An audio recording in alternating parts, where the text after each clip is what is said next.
ഈ folic acid ഉണ്ട്. ഈ പേരക്കയിലും ഫോളിക് ആസിഡ് ഉണ്ട്, ചീരയിലും ഉണ്ട്. പച്ച ചീരയിലാണ് കൂടുതൽ, ചുവന്ന ചീര രണ്ടാം സ്ഥാനത്തുണ്ട്. ഇതിൽ ബി കോംപ്ലക്സിൽ ഏറ്റവും പ്രധാനപ്പെട്ടതാണ് B12 കൊബാലമിൻ. ഇത് മാംസാഹാരത്തിലും പാൽ ഉൽപ്പന്നത്തിലും മാത്രമേ കിട്ടൂ.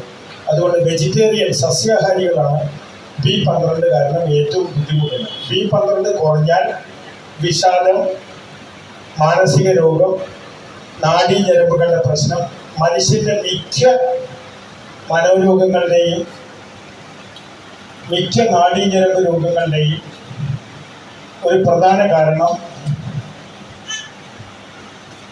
ഈ കൊബാലമിൻ എന്ന് പറയുന്ന B12. ഇതിൽ കോഴിമുടുക, നാടൻ കോഴിമുടുക, കാടമുടുക, മാംസാഹാരം, കടൽ മത്സ്യം, പാലുൽപ്പന്നങ്ങൾ, പാല്, മോര്, വെണ്ണ, നെയ്യ്, ഐസ്ക്രീം